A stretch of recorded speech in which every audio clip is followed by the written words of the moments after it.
Gata. Bună seara, dragi prieteni! Bine ați venit la această întâlnire în care l-avem invitat pe Marian Constantin Vasile. Eu sunt Tania și vă invit să cunoaștem un prieten ce candidează la primăria municipiului Timișoara. Cine este Marian Constantin Vasile? Este timișorean. Este un om înainte de toate, cu simțul, sentimente, calități și defecte. A fost șef de promoție atât la liceul Grigorie Moisil, cât și la facultate, facultatea de automatizări și calculatoare. Țin să subliniez că amândouă sunt din Timișoara. A continuat specializări în managementul calității, management și administrație publică, Smart City, economie circulară și reziliență. Ultima realizare notabilă în educație, în anul 2019, este cea de doctor în inginerie și management în domeniul orașelor și regiunilor inteligente. Prezentarea doctoratului puteți vedea și pe YouTube. Își concepe singur proiectele și nu apelează la tehnica copy-paste, de aceea poate să exprime tot ce a scris, tot ce a spus în proiectele sale și uh, o poate expune oricui. Este președintele Asociației Generale a Inginerilor din România, sucursala Timiș. Este om de administrație, fiind preocupat de cunoaștere de la cea științifică la cea economică și socială, de la cea psihologică la cea spirituală. Și s-a angajat să fie util oamenilor, iar începând cu anul 2012, încoace a fost vicepreședintele Consiliului Județean Timiș, consilierul personal al primarului Timișoara, președintele celei mai importante comisii a adunării regiunilor europene și administrator public al județului Timiș și multe altele. În anul 2023 a fost desemnat administrator public al județului Timiș pentru inițiativele, fondurile europene nerambursabile atrase și rezultatele generate în cadrul Consiliului Județean și al județului Timiș. Este candidatul independent la primăria municipiului Timișoara. Vreau să subliniez un lucru ca cetățean al orașului Timișoara. Unul dintre cele mai importante aspecte ale unui candidat la primărie este probarea calității de om de administrație, prin care se expune cu dovezi palpabile tot ce a realizat cap-coadă în proiectele pentru comunitate, să le expună pe cele care le-a finalizat, dar nu și pe cele care nu le-a finalizat, provocările din acele proiecte, dar și soluțiile găsite pentru realizarea în condiții optime a acelor proiecte. Astfel vom putea să vedem ce face pentru comunitatea noastră, nu doar minciuni frumoase de propagandă. Mariane? Bună seara, Tania, bună seara tuturor. Mă bucur să ne vedem în această formulă, în această seară. Haide, Tania, să trecem peste emoții. După cum Da. spuneam, nu trebuie să fim prea prețioși, ne vom îmbunătăți pe parcurs. După cum vezi, și eu mai pot să am scăpări. E firesc, până la urmă suntem oameni și cred că acest lucru este în primul rând de apreciat. Este vorba în seara aceasta despre a face. După cum am prezentat acum, cred că 10 zile, am vorbit despre importanța celor trei condiții, a fi, a face și a avea, în această ordine, și a venit momentul să vorbim despre ce am făcut în trecut și consider că este un aspect foarte important pentru că până la urmă ne definesc faptele noastre și ne dau sau nu credibilitate. Tu ai spus despre promisiuni, despre ce fac unii sau ceilalți, mai ales că suntem în precampanie. Și după cum știi, eu am optat pentru a specifica pe flyerele mele, în primul rând, ce am făcut atunci când am avut funcțiile de conducere la nivelul județului. Și putem continua, bineînțeles, și cu a avea, dar asta altă dată. Și în seara asta eu mi-aș dori să avem un dialog deschis, să-mi pui întrebări, îi aștept și pe urmăritorii noștri care sunt pe Facebook și nu numai, să ne adreseze întrebări la secțiunea comentarii a postării și, bineînțeles, voi răspunde cu drag tuturor întrebărilor. Bine, atunci încep cu prima întrebare, da? Sigur, sigur. Cu ce te mândrești din perioada ca vicepreședinte a Consiliului Județean Timiș? 2012-2014, parcă nu? Da. Um, hmm, Văd că ai început cu perioada de acum mult timp.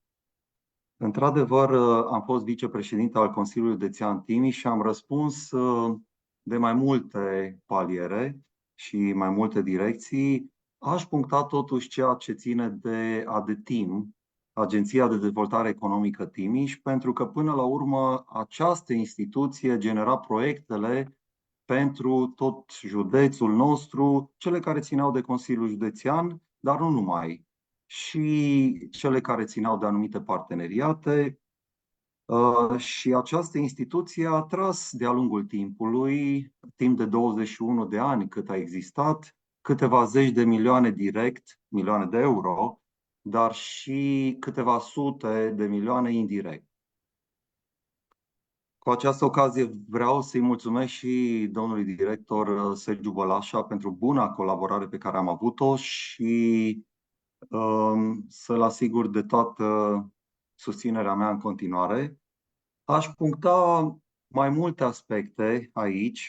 Mă mândresc cu faptul că am negociat programul România-Ungaria și România-Serbia în acea perioadă și am reușit cu negocieri dure, inclusiv cu Bucureștiul nostru, ca să afirm și acest aspect, am reușit să impun un proiect strategic care ținea de implementarea centrului multifuncțional pentru legume-fructe. Da. Trebuia să punem bazele unui centru pilot și după aceea să avem 3 sateliți în județ. Știm foarte bine cu ce se confruntă fermierii noștri, producătorii, comercianții. Știm foarte bine despre ce înseamnă complexitatea unui asemenea proiect, și anume pe parte de calitate, transport cu frig, da? Și desfacere. Ei, am reușit să atragem atunci 12,2 milioane de euro și lucrurile mergeau foarte bine până la un aspect, până la un punct când noua conducere a Consiliului Județean în 2016 a găsit de cuvință să anuleze această finanțare chiar și cu împotrivirea mea. Dar eu mi-am făcut datoria, cetățenii pot să vadă pe presă toate aceste eforturi pe care eu voi dori într-o formă sau alta să le reiau și la primăria municipiului Timișoara. Da. Până la urmă, toți vrem să ne hrănim sănătos, toți avem nevoie de legume și fructe proaspete și Nu din bineînțeles că import, și exact. clar. Și producătorii și comercianții noștri au nevoie și ei de business, adică până la urmă să existe un parteneriat economic și social, dacă putem să-i spunem așa, în folosul tuturor. O să fac share la ecran acum, Desigur. pentru că aș vrea să le spun și urmăritorilor noștri că toate aceste aspecte sunt detaliate transparent de către mine de-a lungul anilor pe website-urile pe care le dețin. Pe de o parte marianconstantinvasile.ro, dar și sepoate.ro pentru ultimii ani. Acesta este un punct cu care mă mândresc. La fel sunt și altele. În această calitate de vicepreședinte a Consiliului Județean am deținut și funcția de președinte al Asociației pentru Managementul Energiei Timiș. Și după eforturi considerabile împreună cu echipa, și subliniez că totdeauna am lucrat cu echipele mele, am conceput, este adevărat, cum ai spus și tu, unele aspecte singur, dar până la urmă totdeauna am fost satisfăcut să lucrez cu specialiștii și să dăm o formulă bună în echipă. Ei, și în această asociație AMET am reușit, după îndelungi eforturi, să punem pe masă așa numitul Master Plan Energetic pentru județul Timiș, un document director pentru ceea ce înseamnă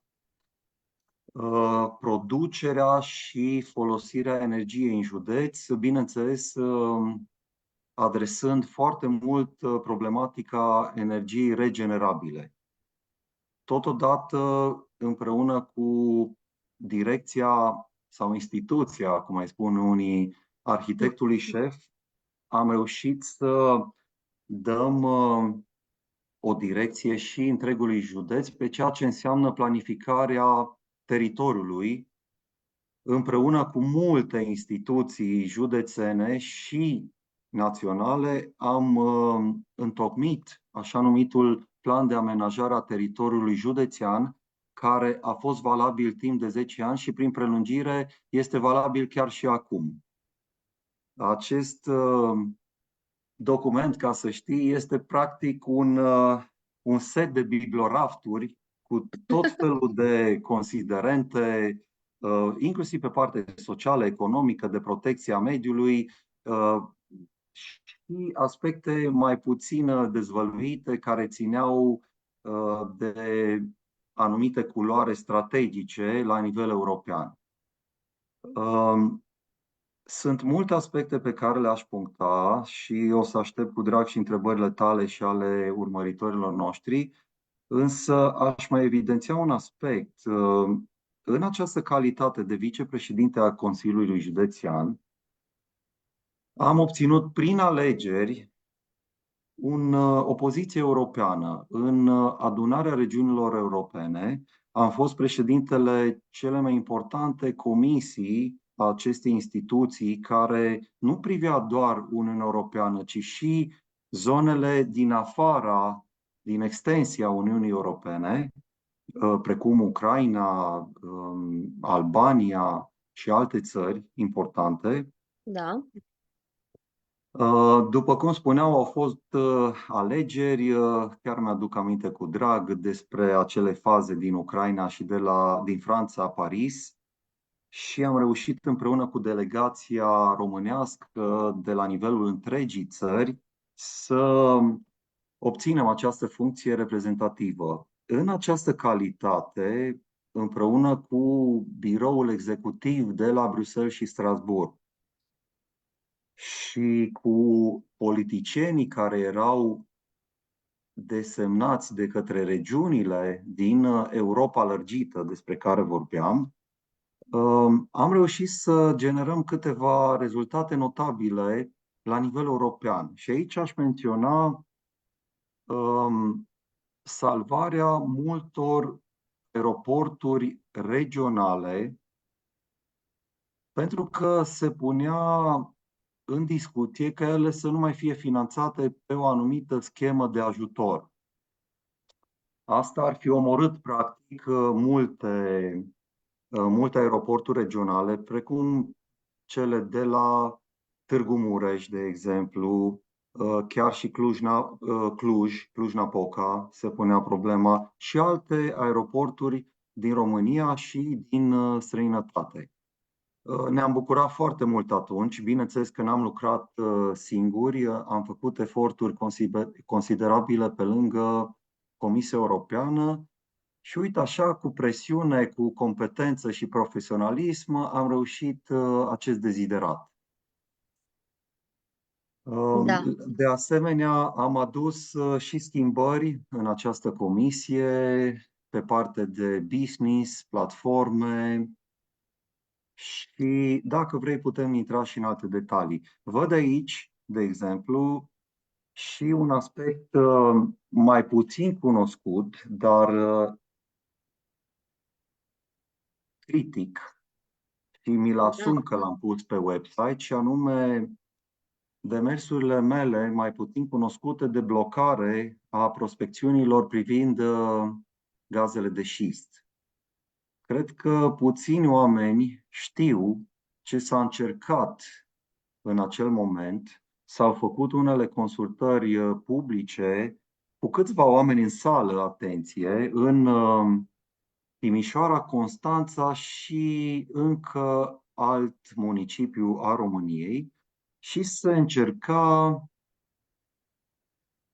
introducerea exploatării propriu-zise de gaze de șist. Din păcate, pentru unele zone din România s-a și reușit acest lucru, dar în Timiș nu s-a reușit. La fel a mai atras un semnal de alarmă cu privire la o anumită centrală care se face, s-a făcut sau dorea să se facă, nu știu exact sincer care e Da, stadiul, pe din granița Ungaria. cu România în Ungaria.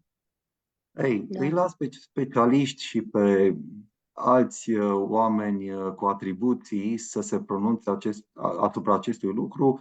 Este un subiect care a explodat în presă și pe care l-am evidențiat chiar eu, pentru că nu mi se părea normal să se întâmple așa ceva la 200 de kilometri lângă Timișoara și, bineînțeles, pe graniță cu România. exact. Tu ai Da, anticipat următoarea întrebare, ca asta urma să te întreb te rog. legat de realizările reprezentative în această adunare a regiunilor europene. Da, pentru că până la urmă erau unele funcții corelate. Eram vicepreședinte. În această calitate am fost ales președintele acestei comisii în adunarea regiunilor europene.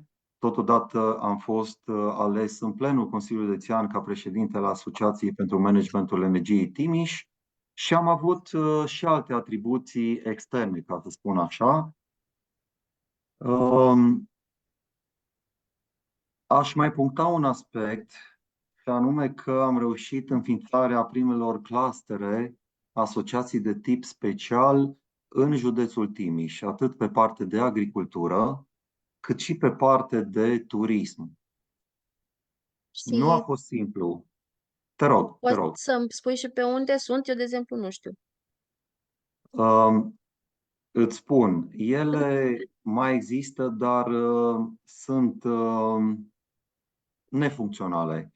Și asta m-a Da. întristat mult, pentru că după eforturi consistente timp de 6 luni, am reușit să atrag în aceste clustere, pe lângă Consiliul Județean, bineînțeles, și instituții publice reprezentative, precum Camera de Comerț Timiș, Agenția de Dezvoltare Regională, anumite instituții care aveau legătură uh, cu turismul, cu agricultura, nu mai are sens să le enumăr, dar și asociații de profil, precum Asociația Apicultorilor din județul Timiș, anumite firme, nu le dau numele, ele Da, sunt nu foarte trebuie. cunoscute, au o potență financiară și vând în România și exportă tot felul de produse din domeniul acesta agrofood, agroalimentar. Am reușit să închegăm după 6 luni aceste clustere și a existat o efervescență care până la urmă nu s-a mai materializat, eu lăsându-i să-și facă treaba singuri. Eu am fost inițiator, coordonator și după aceea, ca să spun așa, am lăsat copilul să se dezvolte, sau copiii, singuri. Copiii, da. Da. Păi da, exact.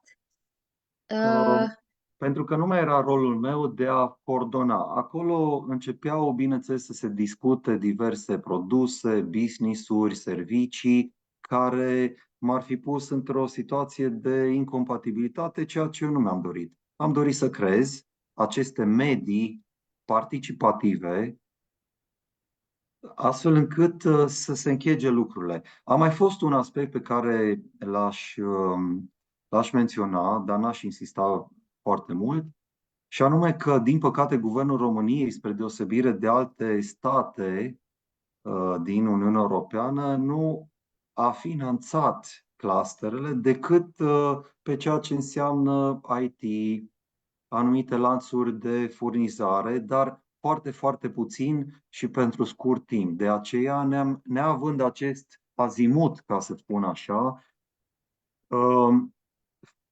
toți acești membri ai clusterelor, ai acestor asociații, nu s-au simțit foarte motivați spre a face proiecte comune. Din nou, din păcate. dacă voi fi primar al Timișoarei și cred că am o șansă foarte bună în acest moment. Da, Voi încuraja foarte mult dezvoltarea clusterelor. Există clustere la nivel automotive, IT, în regiunea noastră vest. Ele nu funcționează așa cum ar trebui, de exemplu, precum cele din județul Cluj. Însă, cu implicarea primăriei, care este membră, cu siguranță se vor putea accelera toate demersurile și crea o anumită efervescență. Bineînțeles, totul ține de încredere, de colaborare, de uh, întreprinderea unor pași mici care să inspire, să dea un model și să atragă magnetic și alți actori în această construcție. da. Avem o întrebare de Da? la Alessandra Stoianovici. Da. Zice așa, bună seara! Concret, ce aveți în plan și ce veți face în privința animalelor fără stăpân din Timișoara?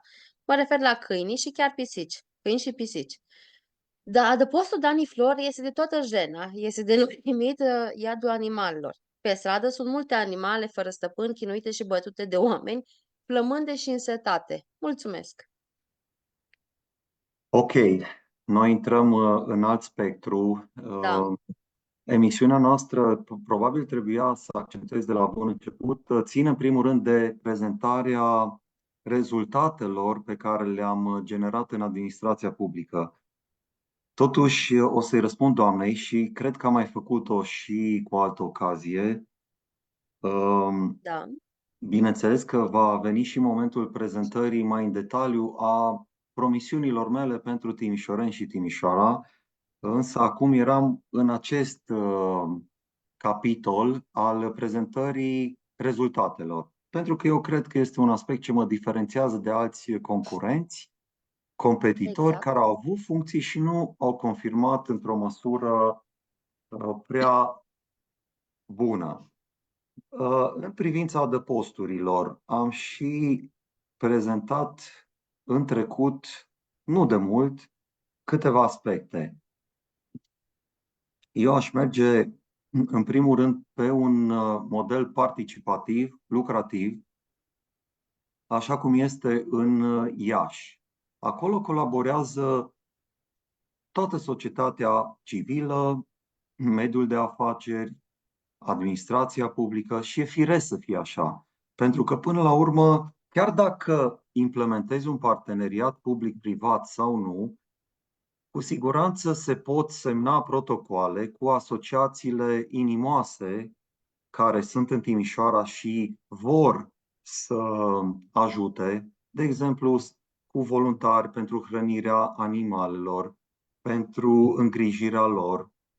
Este adevărat că lucrurile acestea trebuie să fie făcute sub o anumită supraveghere de specialitate și aici intervine în schema lucrativă și Universitatea de Științe ale Vieții Timișoara, USVT-ul, fostul USAMVB, cu care ar Da, trebui semnat un act astfel încât specialiștii de acolo, inclusiv studenții, să poată valorifica toată competența pe care o au. Ei ar putea să vină după un anumit orar la fața locului pentru a lucra cu acești voluntari despre care spuneam din asociațiile inimoase ale Timișoarei.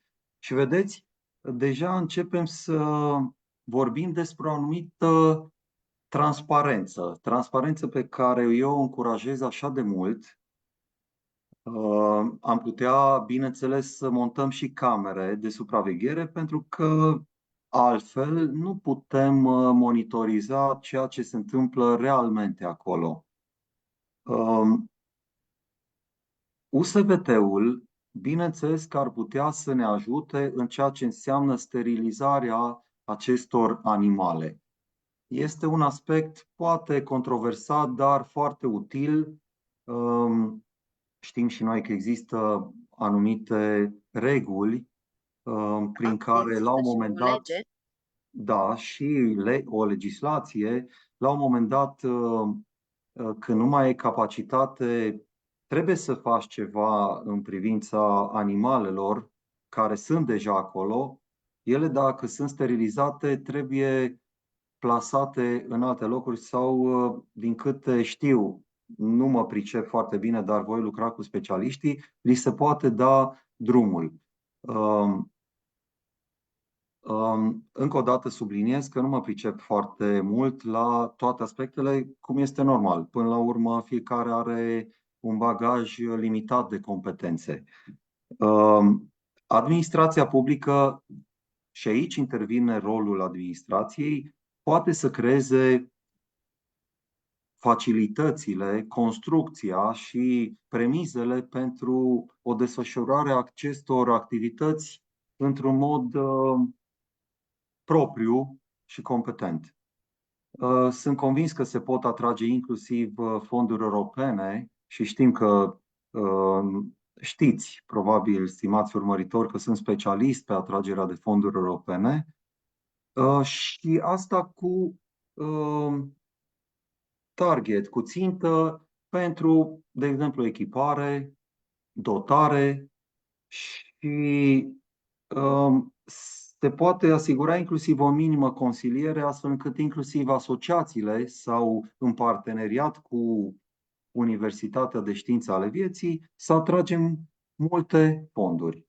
Da? Deci, Da, cred că aceasta este formula și revenim poate, Tania, la ultimii ani cu ceea ce am făcut, pentru că eu cred că acestea sunt proiectele cele mai interesante ce interesează pe urmăritorii noștri. da, Ei, revenind la adăposturi, eu cred că această formulă de parteneriat cu societatea civilă, cu universitatea de profil, cu mediul de afaceri pe care nu l-am evidențiat, deși este foarte interesat, doar așa putem să avem rezultate notabile. Și totuși mai detaliez acest aspect al mediului de afaceri. De ce? Pentru că până la urmă firmele au angajați. Angajații își doresc să aibă copiii în siguranță. Și știm foarte bine că uneori din cauza unor câini care n-au nicio vină până la urmă, poate sunt înfometați, poate sunt bolnavi, poate se simt încolțiți. Copiii sunt în pericol.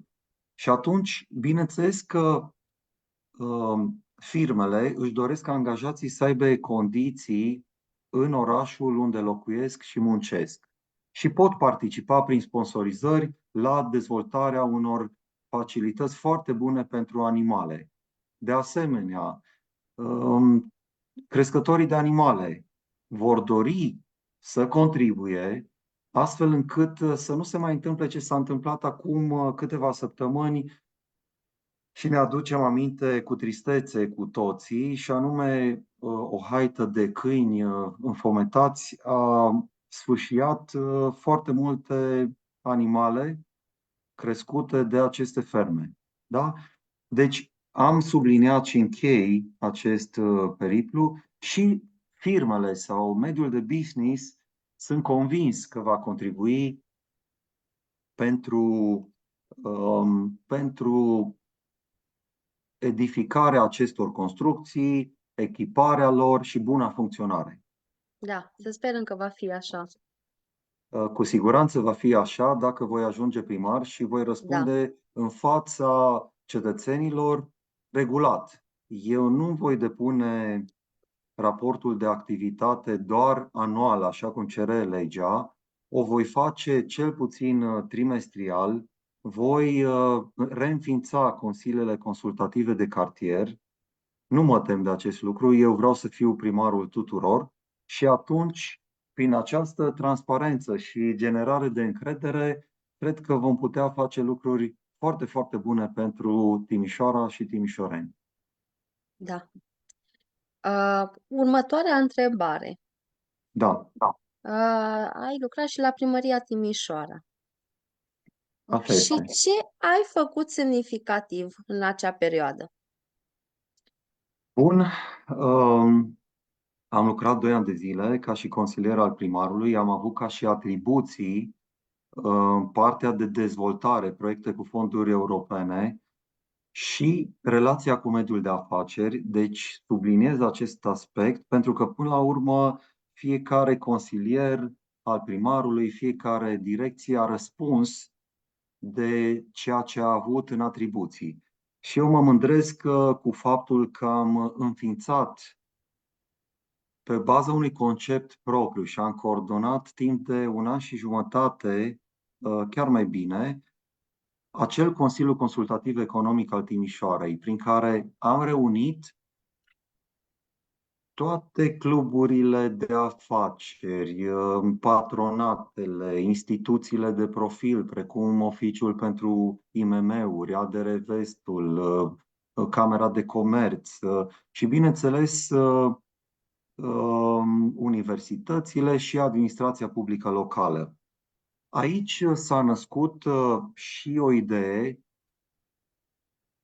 pe care recunosc că am,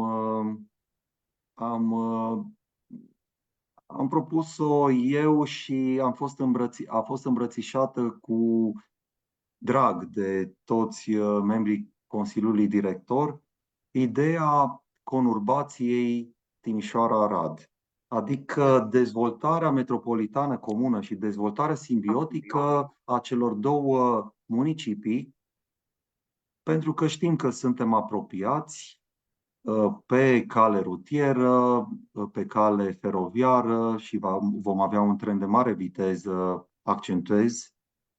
Și e normal atunci noi să facem unele investiții, ei să facă alte investiții. Am semnat după 1 an de muncă o rezoluție pe care am înaintat-o Guvernului României, Parlamentului, chiar și președinției, o rezoluție prin care solicitam măsuri clare, concrete pentru dezvoltarea acestei conurbații.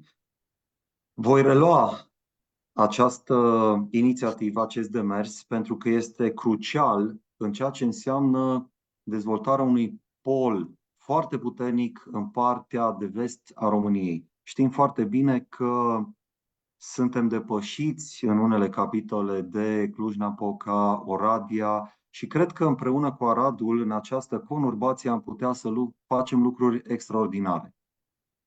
Mă mai întorc și închei la acest Consiliu Consultativ Economic. Am reușit să punem pe masa primăriei 13 concepte foarte bune, inclusiv studii de prefezabilitate în domenii cheie și în domenii care par puțin mai importante, precum turismul, dar care generează foarte multe venituri, imagine și chiar efecte indirecte. Deci acest Consiliu Consultativ Economic a funcționat foarte bine și este promisiunea mea față de mediul de afaceri că va fi reînființat. Iar în calitate de coordonator din partea primarului pe parte de dezvoltare economică și dezvoltare de proiecte finanțate european, acolo sunt mai multe aspecte pe care le-aș punta. Unii oameni le știu, am participat la tot felul de proiecte care au ținut și de centrul Timișoarei, dar și m-am ocupat de partea de creare a noii strategii de dezvoltare integrată a polului de creștere Timișoara, cum este numit, și anume Timișoara și toată zona periurbană. Tania? Da. Deci am terminat cu primăria. Ce ai mai făcut tu după aceea? Ca și simplu consilier județean. Că nu tot timpul ai avut funcții de conducere sau de prestigiu, sau cum să spun. Da, bineînțeles, până la urmă viața profesională și administrativă este și cu soișuri și cu coborâșuri, dar atunci când vrei să te implici în viața comunității, în dezvoltarea Timișoarei și Timișului, o faci indiferent de poziția pe care o ai. Eu am înțeles Exact. să fiu activ și veți găsi pe site-ul meu, dacă veți intra în această secțiune despre mine, veți găsi o subsecțiune care se numește Rapoartele de rapoarte de activitate, da. activitate. Mi s-ar părea firesc ca orice om de administrație, cum sunt eu, sau politician, cum sunt alții, să puncteze și să aibă o evidență foarte clară a ceea ce au făcut în Exact. perioada în care au fost aleși. Vedeți aici toate aceste rapoarte ale mele. Nu o să intru în ele, unele sunt chiar foarte lungi, poate prea lungi, dar detaliate. Eu am ținut să fiu foarte transparent. Uitați, ca să și deschid, se poate vedea pe câte pagini este raportul meu pe 2 ani de zile privind funcția de vicepreședinte a Consiliului Județean Timiș, pe care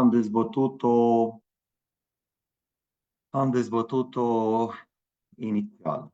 Ei, revenind, am propus și s-au finanțat mai multe proiecte. Am fost cel care a insistat pentru implementarea de piste de biciclete de-a lungul drumurilor județene și aici punctez doar aspectul drumurilor radiale, adică cele care pornesc dinspre Timișoara înspre marginile județului. Cel care merge înspre Lipova, înspre Moșnița, înspre Sân Mihai Român și așa mai departe.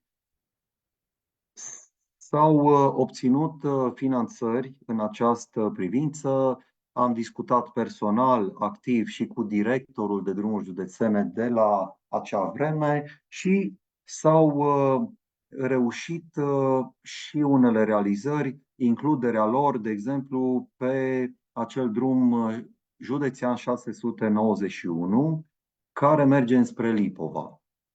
Tot la fel înspre Moșnița și așa mai departe. Acesta este un aspect la care am ținut foarte mult. Mai accentez un aspect sensibil. Am presat foarte mult conducerea de la acea vreme a Consiliului Județean Timiș pe subiectul cântăririi vehiculelor care circulă pe drumurile județene. Pentru că nu mi se părea firesc ca mașinile agabaritice, de exemplu cele de mare tonaj, să nu-și plătească taxele speciale în această direcție și să strice patrimoniul județului, patrimoniul Consiliului Județean Timiș. Pentru că, până la urmă, reparațiile acestor drumuri sau chiar investițiile de la zero veneau tot din banul cetățeanului, tot din banii firmelor și nu mi se părea normal ca anumite cariere de piatră, anumite firme care transportă cu supratonaj pe drumurile județene mărfurile lor, nu mi se părea normal ca ele să fie favorizate. Și am insistat să se achiziționeze cântare mobile, să se instaleze și acel cântar de pe DG691 de la Alioș.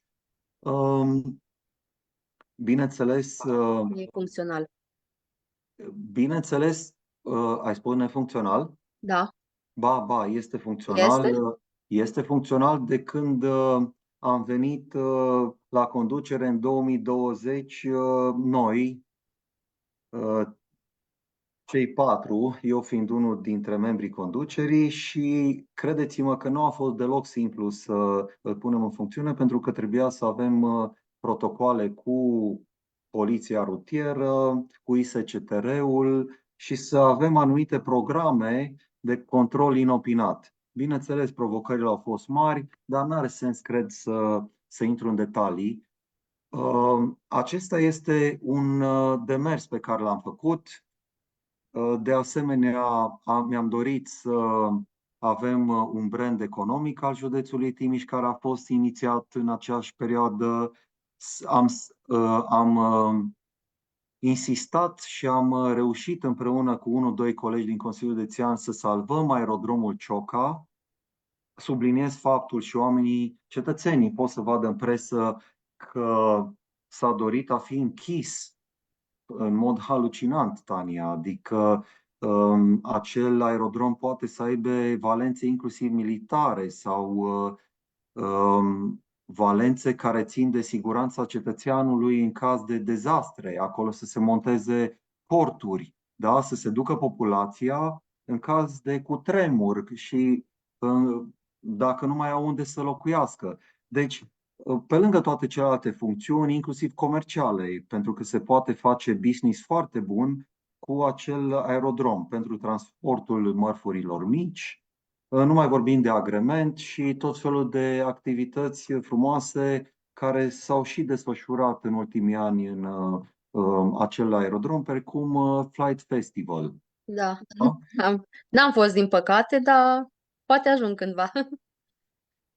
Da, nu mai răspund provocării. Văd că cei care au rămas în conducerea Consiliului Județean au mutat acest festival la Muzeul Satului anul acesta, în iunie, și cred că vor fi unele provocări, dar eu le doresc succes și sper să iasă foarte bine, pentru că până la urmă este un eveniment cu tradiție deja și care a ajuns să fie cunoscut și la nivel național.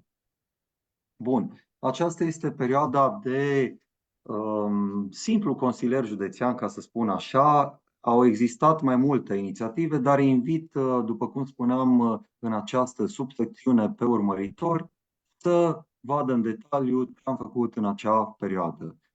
Acum, dacă îmi permiți, te-aș ruga să mai adresezi întrebări cu privire la ultimii ani.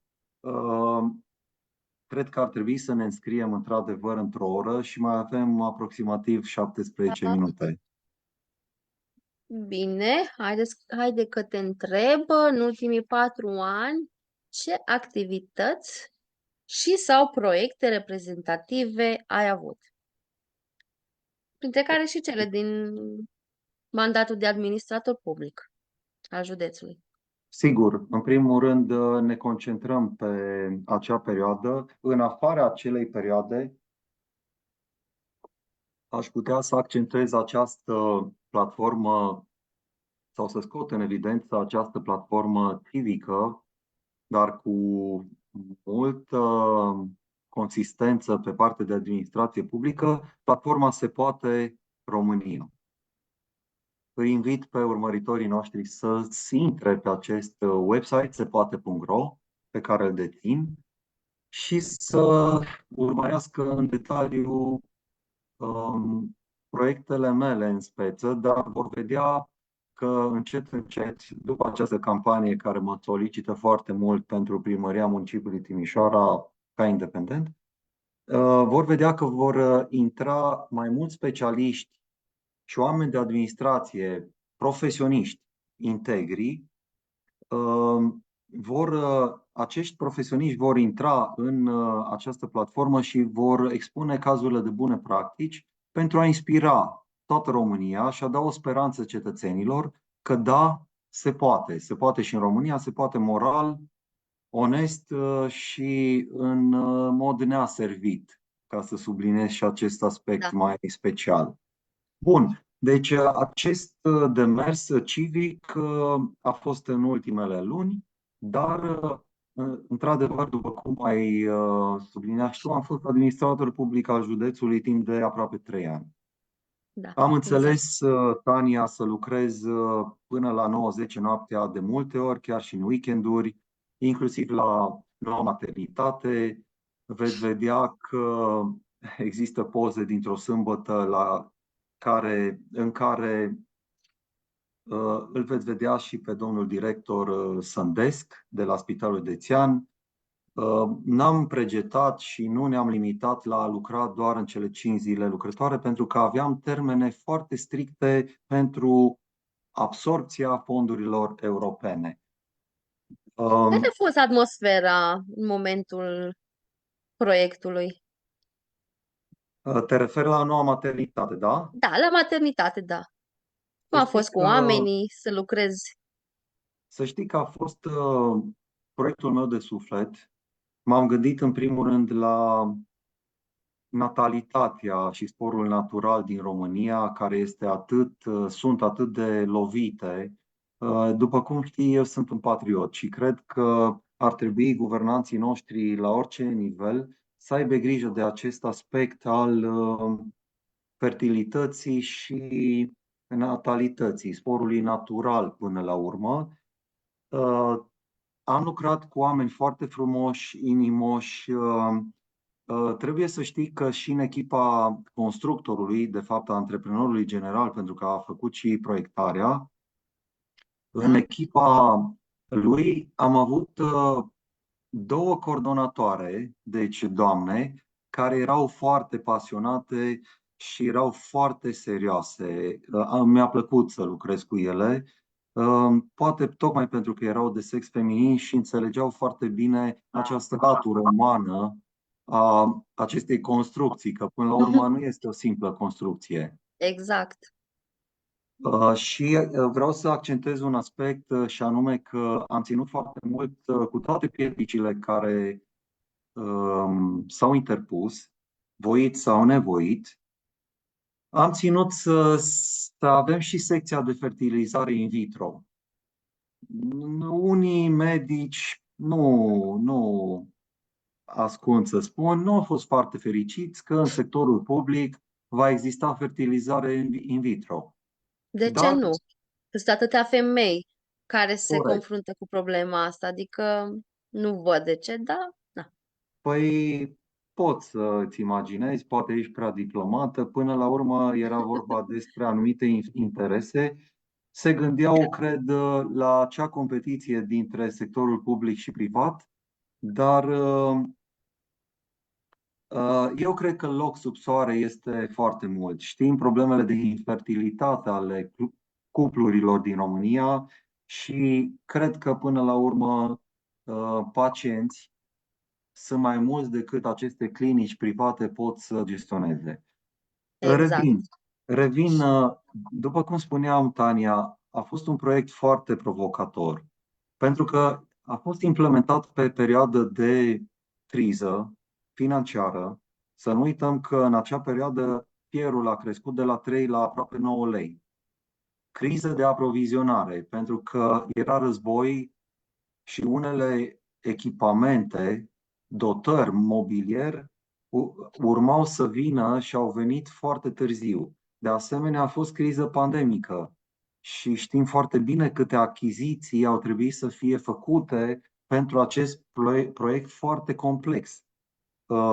Gândește-te că a trebuit să facem inclusiv achiziție de lucrări suplimentare, pentru că ne-am dat seama că dacă noi implementam conceptul inițial care era pus pe masă de fosta conducere, această maternitate ar fi fost neautorizabilă, atenție, precum este acea clădire fantomă de pe calea Torontalului. Acel spital care trebuia să fie de 20 ceva de ani acolo și n-a mai fost. Zbălărit, Aceasta, tot e ceva. ei, nu intru în provocări, dar știi, chestiunea este că a trebuit să,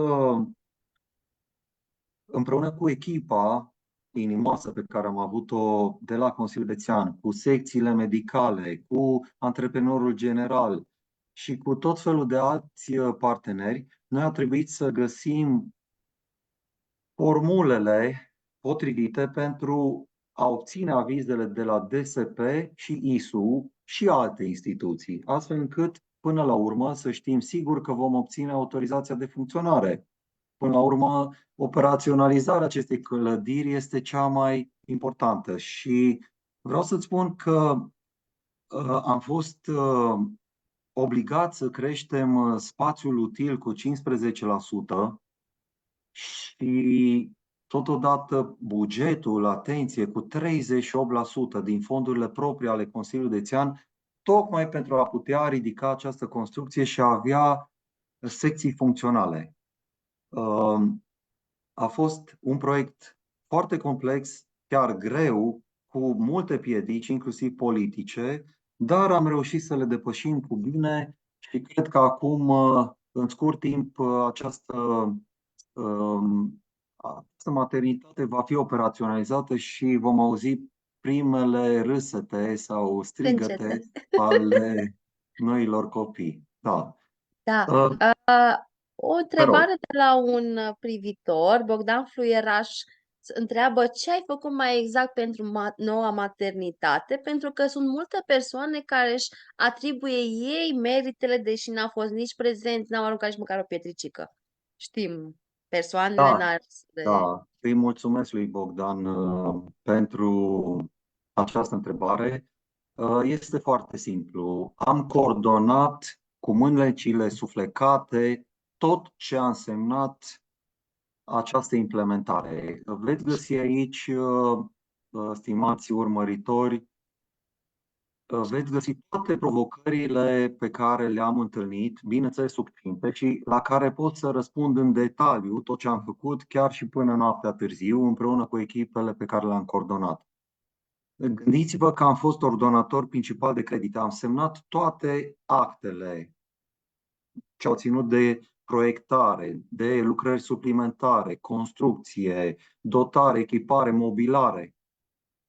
Bineînțeles că pentru câteva luni care au rămas de când nu am mai fost coordonator încoace, au semnat alții, dar deja lucrurile erau atât de avansate încât nu puteau să meargă decât înspre bine, înspre succes. Uitați aici, de exemplu, este o vizită inopinată a mea, mă vedeți în stânga pozei, în care le-am reproșat constructorilor că sunt prea puțin în șantier și că trebuiau la momentul respectiv, îmi aduc aminte, să fie 70 și ceva, cu vârf de 90 și ceva de lucrători, și erau de fapt 30. Ei, mergeam în șantier, participam la astfel de ședințe de lucru, inclusiv ne-am dus pentru vizite de lucru la maternitatea Vega existentă. Mă vedeți aici, într-un mediu curat, de aceea purtam aceste costume. Ne uitam aici în poza de față la planșe, la fluxurile medicale care trebuiau să se întâmple în mod cursiv, fluent. De exemplu, nu poți să duci, Tania, de la sala de nașteri la sala de chirurgie pe scări cu targa sau chiar cu liftul, nu poți să duci o pacientă. Trebuia să duci pe același palier și trebuia să ne gândim împreună cum să fie aceste fluxuri optimizate. Da?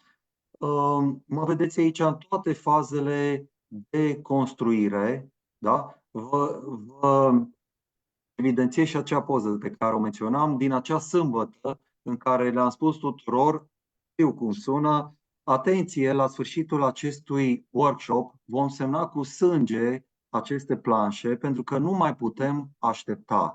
Credeți-mă că timp de minim 6 luni am lucrat la aceste planșe, fluxuri și până la urmă constructorul era disperat pentru că nu știa unde să tragă instalațiile la etajele superioare, pentru că nu erau definite secțiile unde puneam lavoarele, unde puneam incubatoarele și așa mai departe. Deci sunt foarte multe aspecte și cred că aș putea vorbi o zi întreagă despre aceste provocări, inclusiv branșările care nu s-au făcut foarte ușor pe parte electrică, pe parte de tragerea oxigenului, da? Sau stațiile de epurare. Da? Și nu în ultimul rând, vă mai accentez un aspect. O astfel de clădire este ca o uzină, sunt tot felul de instalații, inclusiv de gaze medicale și nemedicale și de vacuum, deci presiune negativă cu care resturile de la operații, de exemplu, erau absorbite. Bun, cred că mai avem puțin timp, dar cu permisiunea ta aș trece prin acest website, Ania, să le spun și alte proiecte reprezentative. Da, Aș accentua până la urmă Timișoara pentru că aici candidez. Vorbim despre corect. reabilitarea corpului C2 al liceului Iris Da. și Aia vreau să vedeți te aici, întreb și eu, dar dacă ai vrut tu, te-am lăsat pe tine. da, este un alt proiect de suflet pentru că ține de învățământul special, acei copii care nu au fost așa de norocoși și cărora trebuia și eram datori să le asigurăm toate condițiile, inclusiv pe parte de confort energetic. Și vezi aici, Tania, Panourile. sunt panouri fotovoltaice, cele mai multe care există într-o școală din tot vestul României și care alimentează toate clădirile liceului special Iris. Apropo, ca să nu uit înainte de a termina această emisiune din propriu și mai spun, bineînțeles, câteva evidențieri, îi invit pe cetățeni să se uite pe această hartă la proiectele pe care le-am coordonat pe parte de atragere finanțări europene. Accentuez, pentru că trebuie accentuat, peste 1 miliard de lei noi atrași din finanțări nerambursabile cu o echipă pe care am creat-o de la zero. 1 miliard de lei, peste 1 miliard, în 2 ani de zile. Și totodată pe parte de implementare proiecte, și aici vorbim de peste 770 de milioane de lei, pentru diverse proiecte în Timișoara, și vedeți aici punctate pe hartă, și în afara Timișoarei, precum înființarea centrului de zi de la Tomești, proiecte cu fonduri europene, tot pe parte de asistență socială la Găvojdia și Lugoj, la Periam, drumuri județene, piste de biciclete și așa mai departe.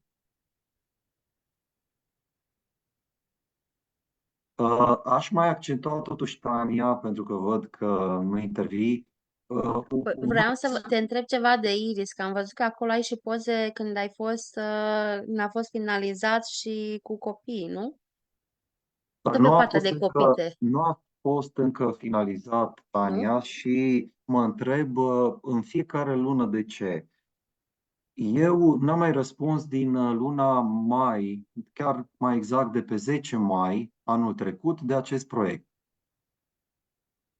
Și Ar nici fi acum trebuit să-l nu? terminăm în vara anului trecut, iar eu Ok. tot mă întreb de ce actuala conducere a Consiliului Județean nu a reușit să facă acest lucru, să-l finalizeze și să-l dea în folosință copiilor în acea vară. Hai să zicem vara târzie, în august.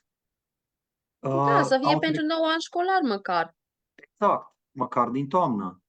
Da. Ei, suntem, Tania, în luna aprilie și încă nu a fost făcută recepția. La fel cum nu a fost făcută recepția pentru Castelul Mociunii, care era uitat, scuze, Conacul Mociunii, care era uitat într-un sertar. Nimeni nu avea grijă de acest edificiu superb din Comuna Foeni. Vezi în ce stare deplorabilă, de degradare era acest conac și noi am reușit cu echipa să atragem fonduri norvegiene. Vezi aici, uite, de exemplu, semnarea pe care am făcut-o a contractului cu antreprenorul general. Da? Echipa de implementare și constructorul, descărcarea arheologică foarte amplă. Ei, era doar un exemplu în care să-ți spun că tot la fel nu este de înțeles pentru mine ce a făcut Consiliul Județean de n-a reușit în luna aprilie să termine, să finalizeze acest proiect cu fonduri europene. În Probabil că fine, n-au niciun interes să termine până nu văd cine câștigă primăria și Consiliul. eu sper să glumești, pentru că îți spun un aspect. Până la urmă, aceste fonduri norvegiene sunt foarte, foarte stricte. Și vreau să spun că au încercat anumite forțe, ca să mă exprim așa destul de vag, să omoare proiectul încă din fașă, sau unii oameni erau speriați că nu îl vom termina și i-am chemat.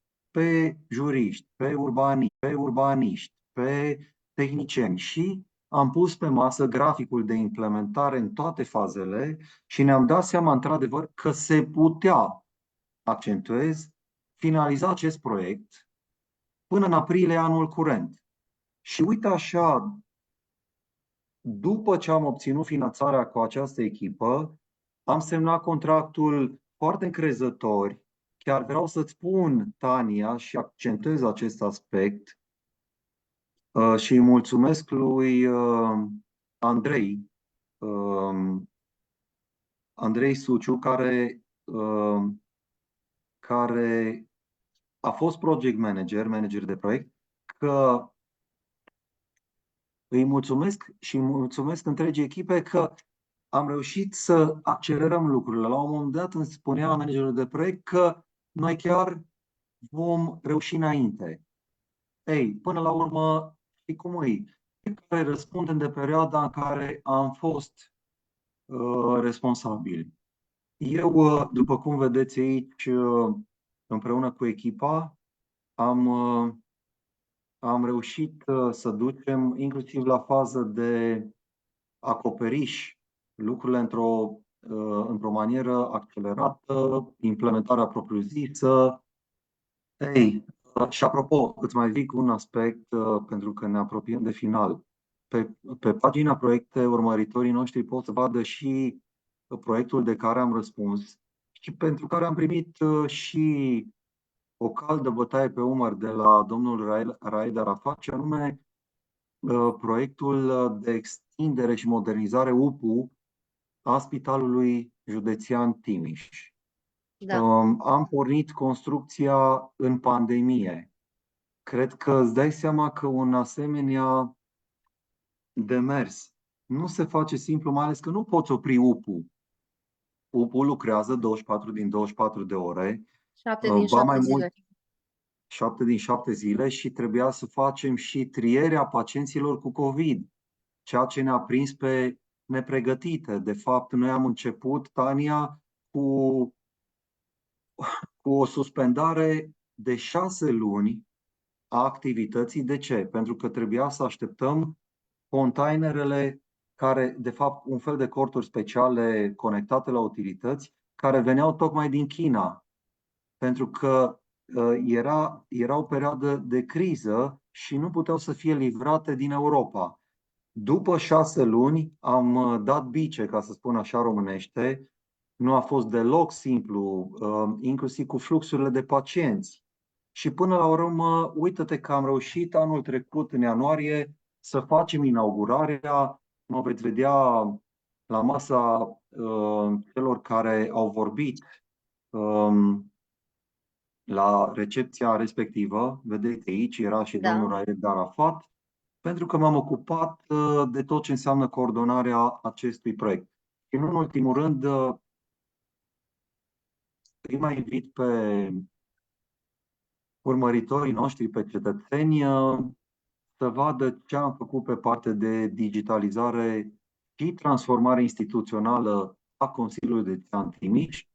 Și aici există numai puțin de 25 de inițiative, atrageri de fonduri europene și implementare de proiecte cu care mă mândresc, dar care nu sunt toate. Toate se găsesc pe acea hartă care este pe prima pagină și pe care o pot studia cetățenii în detaliu. Bineînțeles, eu pot răspunde și o să o fac cu drag. Pot răspunde și după această emisiune Regim Propriu pentru toți. Pentru că efectiv am lucrat, știu în detaliu fiecare proiect. Deci nu am fost un simplu coordonator care a dat dispoziții. Nu merge Exact. Șaptania în Ai suflecat Consiliul. mânecile și ai lucrat cot la cot cu ei. Exact. Ai Pentru pus că suflet. am pus suflet și vreau să spun că altă formulă nu există în administrația publică. Am întâmpinat în prima fază mulți de nu și din partea juriștilor și a responsabililor tehnici și a echipei de finanțare. Și până la urmă, doar cu dedicare, detaliere, asumare, până la urmă am semnat multe de milioane de lei noi cu mâna mea. Ei, doar așa am reușit să facem diferența. Unele proiecte au fost finalizate, de exemplu, Muzeul de la Parta, da? Îl găsiți aici. Dacă dați click, veți vedea că se și deschide. Deci nu sunt simple puncte pe hartă. Vedeți că a fost valorificat sanctuarul neolitic de la Parta prin acest muzeu care a fost recepționat în timpul mandatului meu. Veți vedea acest drum DG693 care leagă Cărpinișul de Pecica și autostrada care sau iese nu? spre vestul Uniunii Europene, un proiect mare și complex de 76 de milioane de lei, da? Alte proiecte pe care le-am finalizat în acest răstimp. Deci au fost practic succese, inclusiv pe parte de digitalizare și mai accentuez doar un aspect care nu ține de proiecte, de fapt două aspecte fiind provocat, chiar dacă am depășit. Îi rog pe cetățeni să vadă tot raportul meu de activitate în secțiunea articole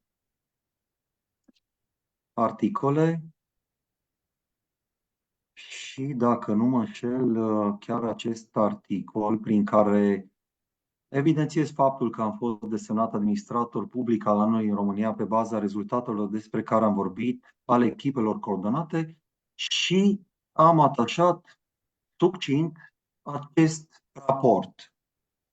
Acest raport care a ținut de investiții și managementul proiectelor cu fonduri europene, totodată de digitalizare, asistență socială. Precum știi, Tania, am coordonat direct și indirect prin multe activități DGASPC Timiș, deci Direcția de Da. Protecție a Copilului și Asistență Socială. Am răspuns de Direcția Buget Finanțe. Foarte greu a fost pentru că vorbim de o perioadă de criză în care au explodat prețurile, dar am Și totuși reușit, ai răzbit. da, și am reușit să introducem primul buget participativ din județul Timiș, adică acel buget în care cetățenii au un cuvânt de spus. Și dacă tot am vorbit de Conacul Moțiunii, acolo s-a implementat un proiect simpluț, dar util, și anume montarea a 3 stații de așteptare civilizate pe, pe drumul județean 593.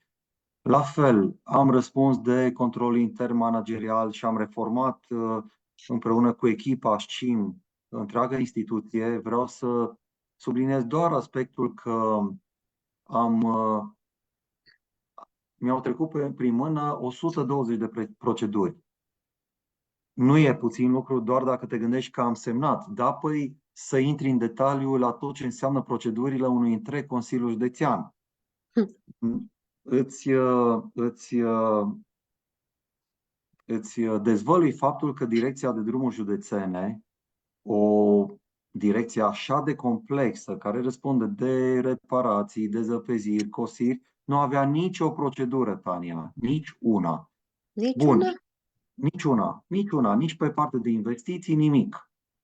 Cetățenii pot să se întrebe oare de ce. Eu pot să le spun că în câteva luni am rezolvat această problemă și Direcția de Drumuri Județene a avut numai puțin de 9 proceduri, care până la urmă sunt niște norme de aplicare ale legii extrem de importante pentru buna desfășurare și transparentizare a activităților.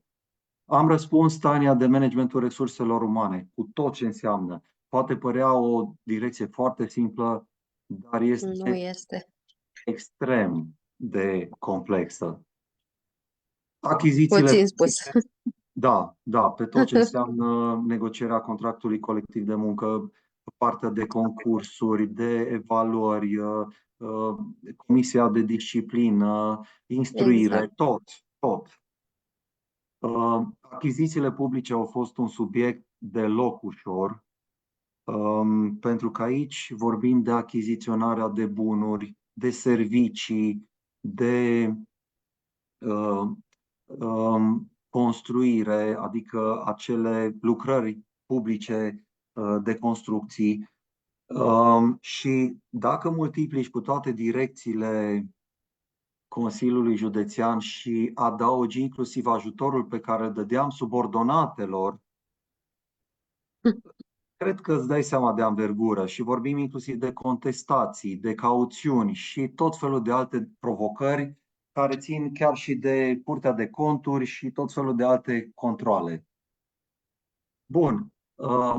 Acest lucru voiam să-l evidențiez. Al doilea răspuns este conținut în prezentarea ce am făcut-o înainte, dar invit cu drag pe toți cetățenii din Timiș și din Timișoara să studieze și să-mi adreseze întrebări.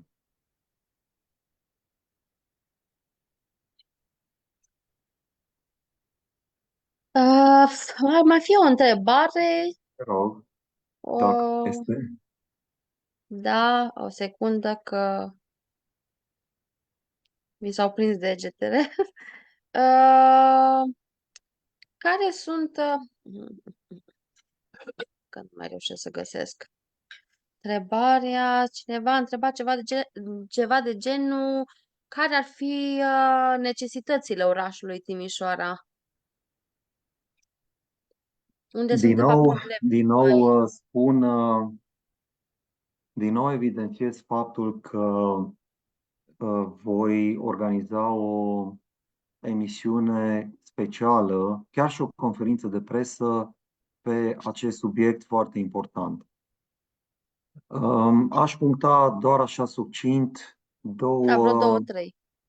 trei și cetățenii care vor avea interesul vor putea să urmărească tot ce propun pe rețelele mele de socializare. Vor vedea că zilele viitoare voi posta alte cartoline pe parte de management al deșeurilor, pe parte de dezvoltare verde și eliminarea poluării și a prafului și așa mai departe. Acum, cred că este un subiect foarte amplu pe care am putea să-l dezbatem, dar nu mai avem timpul necesar. Dacă cetățeanul respectiv are curiozitatea, va putea vedea că pe site-ul meu marianconstantinvasile.ro am pus cele Viziunea 5 ta. arii care țin de viziunea mea pentru dezvoltarea Timișoarei. Este adevărat că voi dezvălui progresiv această viziune, dar am o pagină dedicată în care sunt deja unele detalii. Sunt 5 capitole mari, ample, pe care le adresez. Partea de performanță în administrația publică, partea de prosperitate pe ceea ce înseamnă dezvoltarea economică și generarea de joburi, partea de infrastructură și servicii, incluzând mobilitatea, aspectul acesta uman, ce ține de comunitate, de talente, de valorificare a creativității, de sănătate, sport, învățământ, sunt aici, la secțiunea comunitate și dezvoltarea verde cu tot ce cuprinde, inclusiv pe parte de energie verde. Dacă veți da click, hai să vedem, pe parte de economie, vă va arunca acest click, pentru a spune așa, la, de fapt, secțiunea Viziune pentru Timișoara, care poate fi găsită, identificată în acest meniu și principiile vor fi găsite și vor putea să fie lecturate aici. Da? Sunt mai multe principii, pentru că de aici pornim, dar să știți că le-am ales foarte chibzuit, foarte atent. Cred că știți că eu provin din mediul antreprenorial. Știu ce înseamnă dezvoltare economică, nu fac comparație cu contracandidații mei, dar eu cred că un primar bun este doar acela care a lucrat, tot așa cu mânecile suflecate, um, în mediul economic real. Și atunci va vedea cetățeanul și cetățenii, vor vedea cei interesați că mă interesează foarte mult platformele de internaționalizare, susținerea brandurilor locale, inclusiv a produselor locale. Dacă suntem în contextul unei Uniuni Europene, totuși, mai ales în această criză, trebuie să avem chiar și măsuri sau oarecare măsuri de protecționism local și încurajarea mediului de afaceri autohton. Și eu îmi propun să dezvoltăm platforme locale, inclusiv pentru produse locale și piețele noastre, um, chiar să fie cu toată infrastructura la zi, modernă și totodată să funcționeze foarte bine, să aibă inclusiv toalete normale, să aibă rețelele de apă și canal normale, nu cum au acum. De exemplu, în piața Badea Cârțan sunt anumite firme care aruncă cu găleata în canal apa pe care o consumă, pentru că nu sunt conectate sistemele, cele două, apă și canal, așa cum ar trebui. Da? Și partea aceasta de colaborare și excelență, mă refer la um, partea de colaborare cu administrația publică locală. Totuși îți mai evidențiez un aspect. Văd că nu mi se deschide acolo o cartolină pe care am postat-o la mine pe rețeaua de socializare. Se vede Facebook-ul pe care l-am deschis, da? Da, se vede. De exemplu, pe partea economică, am postat aici, nu de mult, această cartolină. Asta. Da? Da. Și se văd măsurile concrete pe care mi le asum în fața cetățenilor pentru mediul de business și acest mediu de joburi până la urmă. Pentru că până la urmă, fără joburi, noi nu avem venituri și trebuie să acordăm o grijă sporită acestui aspect. Având în Deci, vedere că și în ultima perioadă se dau mulți oameni afară, dar nimeni nu se nimeni sesizează. nu. Cel puțin în zona unde lucrez, multe firme s-au închis. Da, Tania, și este îngrijorător, iar dacă noi nu vom fi rezilienți și nu va veni un primar care să înțeleagă și să sprijine mediul de business, vom avea probleme.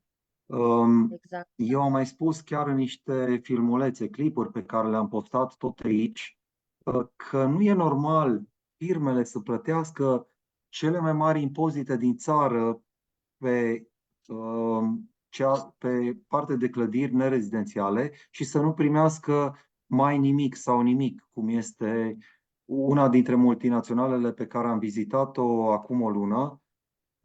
Acolo, în Freidorf, am expus faptul Da. că una dintre multinaționalele acestea care generează joburi și care se confruntă cu tot felul de provocări ale acestei crize economico-financiare, această multinațională lucrează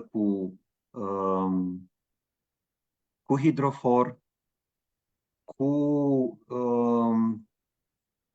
Poți fosă să se... septică, Adică, nu are rețea de apă canal ca lumea. În momentul în care plouă, se acumulează apele pluviale și angajații nu au pe unde să treacă decât prin baltă. Deci nu e normal.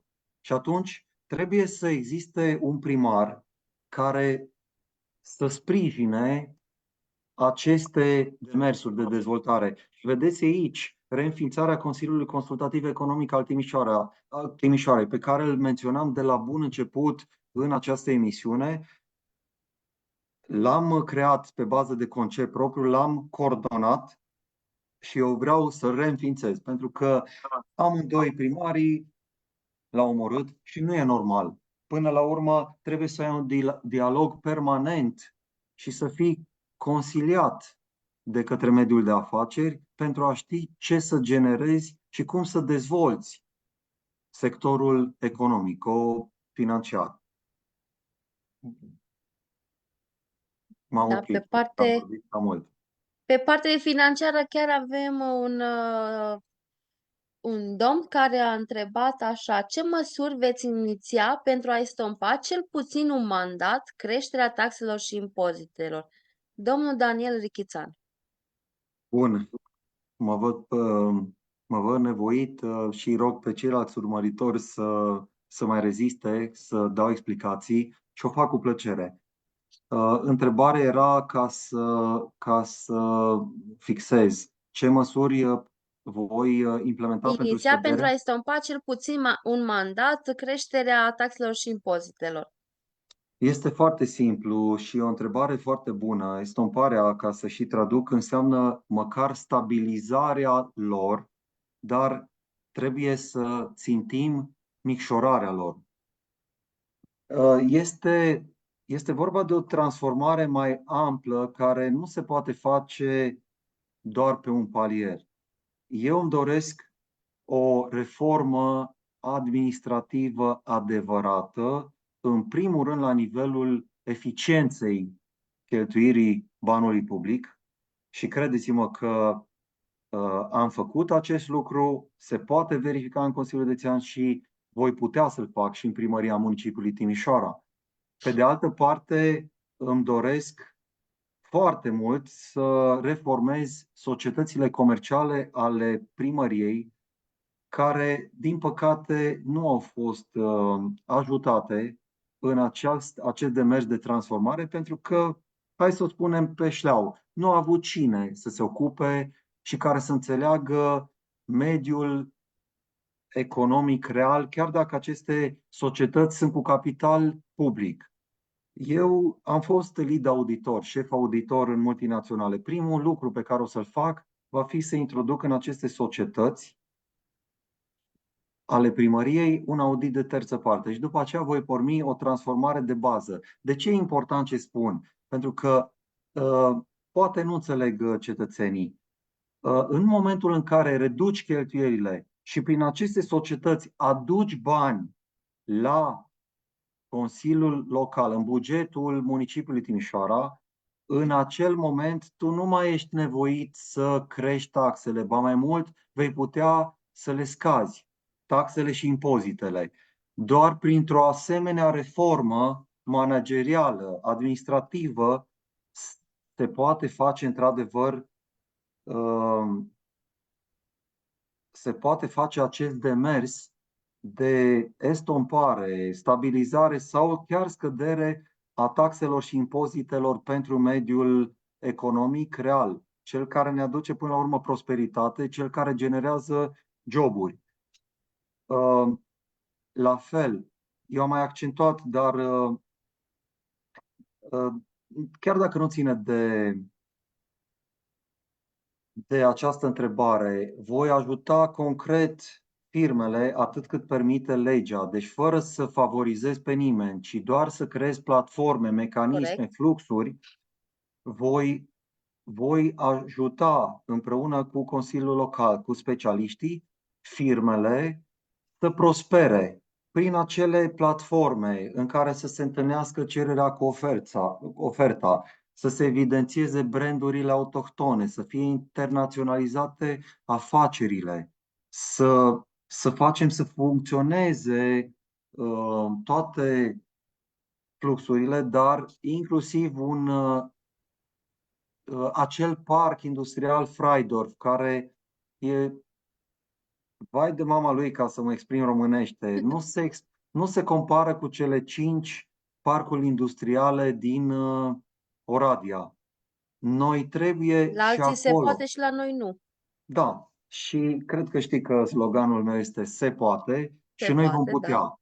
Vom putea prin prin ajutorarea sau chiar întrajutorarea mediului de afaceri, prin reducerea cheltuielilor în sectorul public, aducerea de venituri, în primul rând de la societățile comerciale ale primăriei. Bineînțeles că mai sunt și alte surse de venit. Și atenție, eu mă refer aici inclusiv la secțiunea de sponsorizări, pentru că dacă oferi încredere firmelor și chiar asociațiilor, tu poți semna contracte de sponsorizare pentru diverse obiective ale Timișoarei, precum mobilier urban în parcuri. Și atunci, tu ca primărie te mai degrevezi și de o parte din cheltuieli. La fel, poți să faci parteneriate public-private prin care iarăși te degrevezi de o parte din cheltuieli, pentru că vine investitorul și aduce bani, chiar aduce expertiză cu care va valorifica mult mai bine în anumite domenii premisele, facilitățile, construcțiile pe care le vom face împreună. Hai să fim sinceri, până la urmă primăria nu se poate ocupa de toate lucrurile. Nu poate gestiona performant, de exemplu, o parcare. Da? Păi da, dă Chix undeva, nu poate face toate odată, să fim Da. serioși. Da, sau chiar un parc agroalimentar. Tu poți să organizezi o licitație prin care să atragi și să semnezi un contract de management sau altă formă de contractare cu o firmă specializată care a mai făcut așa ceva și care va face să prospere acest parc agroalimentar și care va genera în jur și alte posibilități și oportunități, de exemplu pe partea de servicii, de consultanță, de transport, de cazare chiar, pentru că ne putem referi la acel model din Spania, acel micro-oraș Mercabarna de lângă Barcelona sau chiar din Barcelona, care este extraordinar și care are inclusiv hoteluri pentru ceea ce înseamnă dezvoltarea și valorificarea agroalimentară. Bun, eu sper că am fost satisfăcător cu răspunsul pentru Da. cetățean. Ce trebuie să înțeleagă este că un asemenea demers nu poate fi promis pocnind din degete, cum am văzut că există contracandidații mei și care fac promisiuni că vor scădea în prima ședință de Consiliu Local taxa de parcare. Ok, pot să spun că și eu îmi doresc acest lucru, dar n-ai cum să promiți lucrurile astea în mod demagogic, fără să spui în compensare ce faci sau cum vei transforma și care vor fi pașii pentru a echilibra aceste lucruri. Da? Eu aș vrea să-l întreb pe contracandidatul meu, chiar și într-o dezbatere publică, pentru că știți că i-am provocat pe cei doi. Da, știu, dar nimeni nu vrea, n-au curajul. Ei, probabil o să fie nevoiți, dar vreau să-l întreb pe acel contracandidat partea de venituri respective pe care o va pierde pentru bugetul Consiliului Local, cum o va compensa în plină criză? De unde va aduce banii? Da? Nu spun, deci accentuez încă o dată și eu îmi doresc să eliminăm complet. Poate în prima fază să scădem, dar poate și, dacă ne punem toți specialiștii la masă, să eliminăm complet. Dar lucrurile trebuie să fie făcute vizionar și programatic și cu specialiști. E simplu să spunem lozinci, dragi prieteni și urmăritori. Propagandă. E simplu să zicem lozinci. Dar uitați-vă la domnul Bolojan din Oradea. El a tăiat în carne vie, el s-a luptat cu mafia locală, el a dat afară oamenii care nu-și găseau locul din administrația publică. Nu că eu voi face lucrul ăsta, dar voi avea grijă ca fiecare angajat să primească mentorat și să fie eficient. Dar revenind la domnul Bolojan, el are o gândire strategică excelentă, știe foarte multe detalii, vă spun pentru că am lucrat cu dumnealui, lucrează tactic, intră în șantiere, atrage fonduri europene, lucrează cu mediul de afaceri. Nu știu dacă primarul actual sau fostul primar chiar a lucrat. Apropo, mai accentuez totuși, pentru că am fost provocat. Eu vreau să văd, din moment ce cei doi contracandidații mei spun că vor sprijini mediul de afaceri, vreau să văd concret ce au făcut, în primul rând, și ce își propun să facă pentru sprijinirea mediului de afaceri. Eu am evidențiat aici câteva din măsurile concrete pe care mi le asum. Ei au o problemă, să știi, Tania. Ei pot să vină și să spună, domnule, eu vreau să fiu consiliat de mediul de afaceri. Dar atunci o să-l întreb pe primarul de acum 10 ani, 8 ani, de ce a participat doar la 2 ședințe de Consiliu Director al acestui organism, Consiliul Consultativ Economic al Timișoarei. Și pot să depună mărturie toți membrii Consiliului Director. Ei, cum poți să spui că acum în campanie că vei sprijini mediul de afaceri când tu, într-un an jumate, chiar mai mult, tu ai participat doar la 2 ședințe?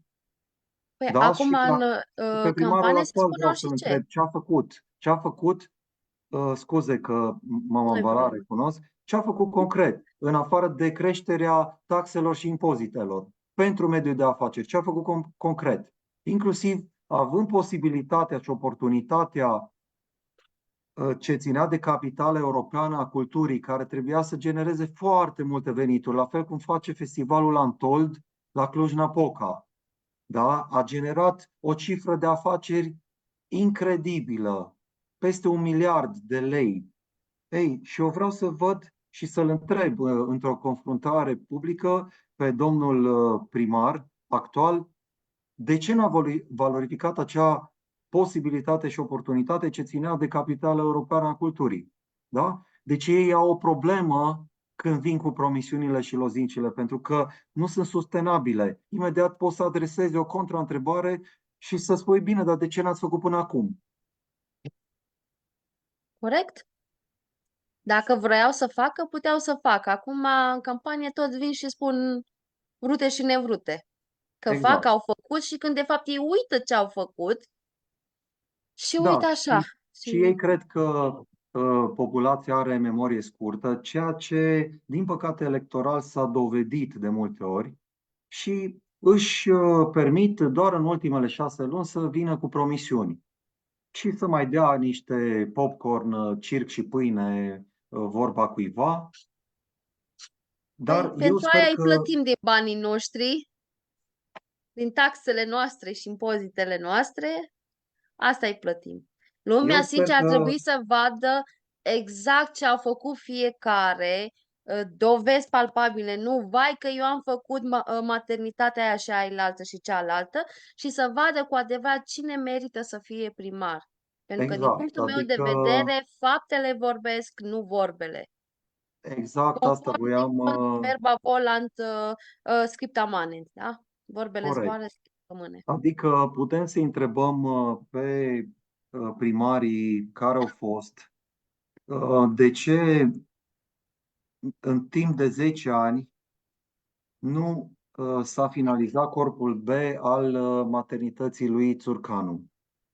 Da? Și atunci cetățenii cred că pot să compare concret cum de a fost posibilă construirea noi maternități, precum cea coordonată de mine lângă Spitalul de Tian, în plină criză pandemică, financiară și de război aprovizionare, și de ce ei n-au fost în stare timp de 10 ani să termine doar un corp. Deci noi vorbim de un corp, Da, nu de o da? clădire.